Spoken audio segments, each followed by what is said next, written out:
Esse vídeo é patrocinado pelo meu xará, Dr. Gabriel Miranda. Abraço, Gabriel, muito obrigado. Uma tarde nublada, uma tarde cinzenta, terminou até com uma chuvinha, mas uma tarde de muitas emoções no Batistão.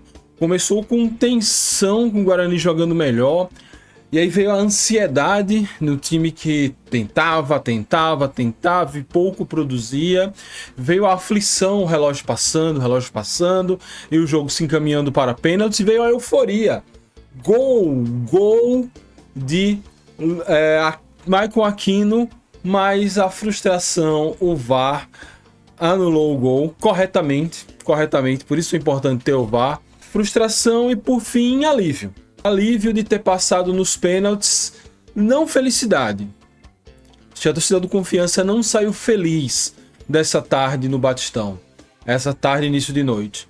Saiu aliviada. Nos classificamos, é verdade, enfrentamos um time valente, um time guerreiro, mas a gente esperava mais do Confiança. Não que a gente esperasse menos do adversário, o adversário fez a parte dele, mas com certeza nós esperávamos muito mais do Confiança. Meu nome é Mike Gabriel, você é no canal Dragão de Aracaju, sejam bem-vindos ao pós-jogo de Confiança 0, Guarani também 0, o Dragão passou nos pênaltis por 4-2. Dá um like nesse vídeo, se inscreve no canal, ative as notificações, deixe seu comentário, qual foi a sua sensação. Eu tentei aqui falar por toda a torcida do Confiança, mas talvez você esteja feliz com a classificação, apesar de tudo. Deixe sua opinião aí de como está o seu coração neste final de sábado ou domingo, a depender da hora que você esteja vendo esse vídeo, pra gente seguir o papo desse vídeo na caixa de comentários. Considere se tornar membro, você me paga um cafezinho todos os meses e ajuda a gente a manter o canal de pé e melhorá-lo cada vez mais. Falando em membros, eu quero mandar 3 abraços. O primeiro abraço é para Dona Zezé, ela não é membro, mas é colaboradora do canal, fez a colaboração agora, eu até esqueci de agradecer, mas a Dona Zezé sabe que tá sempre aqui no meu coração, muito obrigado mesmo. E 2 novos membros que chegaram de ontem para hoje, Clélio Gomes, Clélio, meu amigão. Conheço o Clélio há mais de 20 anos, quando eu era calouro de física e ele era veterano.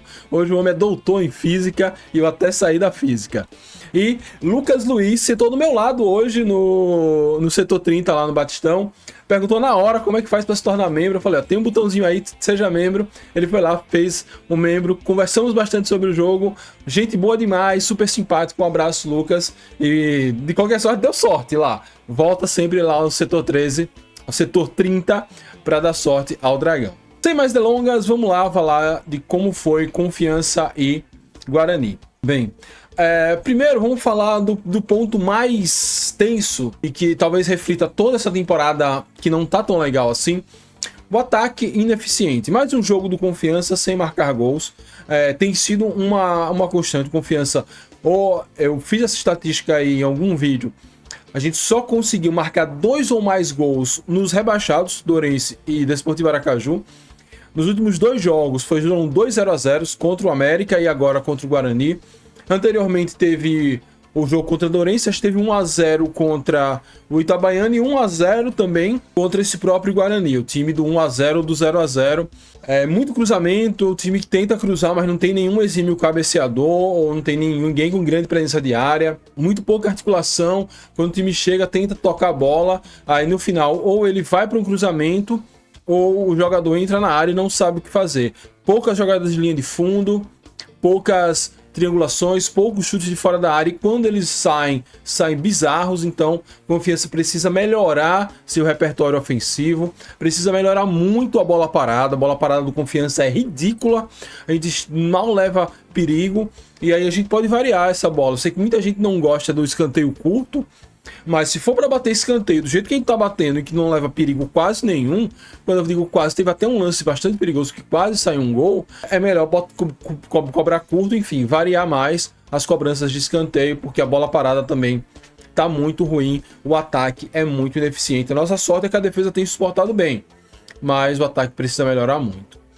Foi um bom primeiro tempo, afinal de contas, o time sofreu pouco, criou chances, pressionou o Guarani. Teve ali nos 2, 3 primeiros minutos, o Guarani tentou dar um abafo, ainda conseguiu levar algum perigo, mas depois disso, Confiança foi senhor das ações. O Wellington e Valdir Júnior conseguiram fazer boas jogadas, boas triangulações.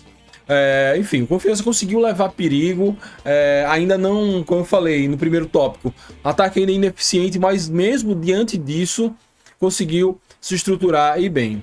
Já o segundo tempo, com o Elton saindo, a gente perdeu verticalização, seguiu no cruzamento, muita jogada de lado, de vez em quando vinha um passe mais verticalizado e o Confiança levava algumas chances. E por incrível que pareça, foi o segundo tempo onde aconteceram mais brechas. O time do Guarani, que tentou marcar em cima, marcação alta, correndo o tempo todo fisicamente, começou a cansar, começou a não aguentar o ritmo do jogo, e aí na hora do Confiança se destacar, acabou esbarrando nas próprias limitações ofensivas. Então, o segundo tempo muito ruim do Dragão em termos ofensivos. Defensivamente, o time até que tem se ajeitado com o Ricardo Rezende, tanto é que é mais um jogo sem sofrer gols, mas realmente ficou muito devendo ali na parte do ataque, onde era para o time brilhar, o time foi burocrático, mais do mesmo, como tem sido no Campeonato Sergipano como um todo.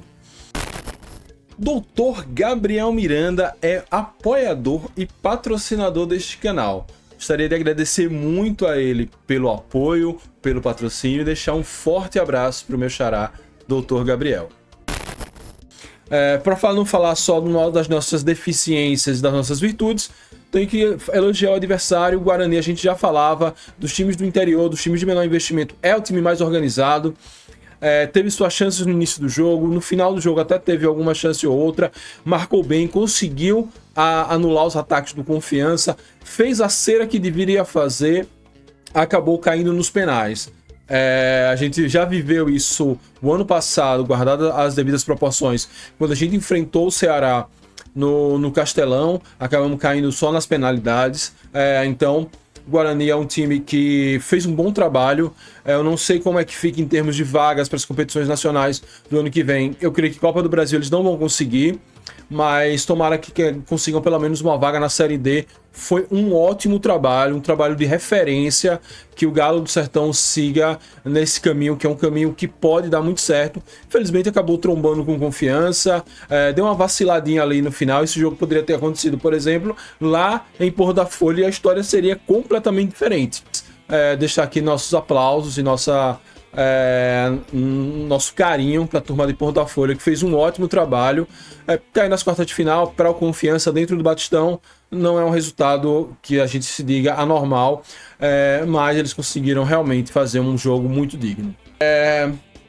Vamos lá escolher os melhores e piores destaques positivos e negativos do jogo. Não vou falar tanto porque assim, o primeiro tempo foi isso, né? Foi um jogo o tempo todo ataque contra a defesa, mas era uma defesa muito boa do Guarani, um ataque muito ruim do Confiança. No segundo tempo teve o penal, teve o gol de Aquino anulado pelo VAR, e no final das contas o Dragão passou nos pênaltis. Destaque positivo, Rafael Pascoal, que já começou o jogo salvando o Dragão nos primeiros ataques do Guarani, e depois conseguiu pegar o primeiro pênalti defendido pelo Guarani, que desestabilizou e mudou a história da cobrança de pênaltis. Rafael Pascoal, um grande nome desse jogo, tanto que eu nem abri votação para o craque da galera, que o craque desse jogo com certeza é Rafael Pascoal e não tem por onde tirar. Vou dar 2 destaques positivos agora. O Wellington, que acho que jogando como ponta hoje, fez um bom jogo, uma partida muito digna, conseguiu gerar alguns lances muito interessantes, fez uma dobradinha boa ali com o Valdir Júnior.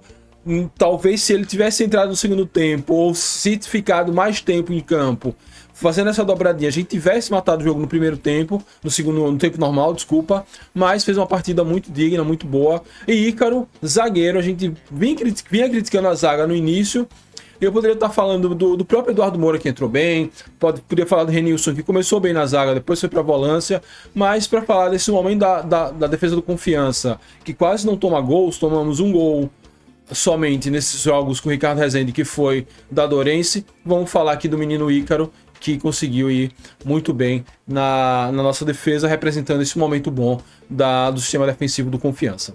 Destaques negativos, Andrei Quintino e Marcelo. O lado esquerdo do Confiança no primeiro tempo inexistiu.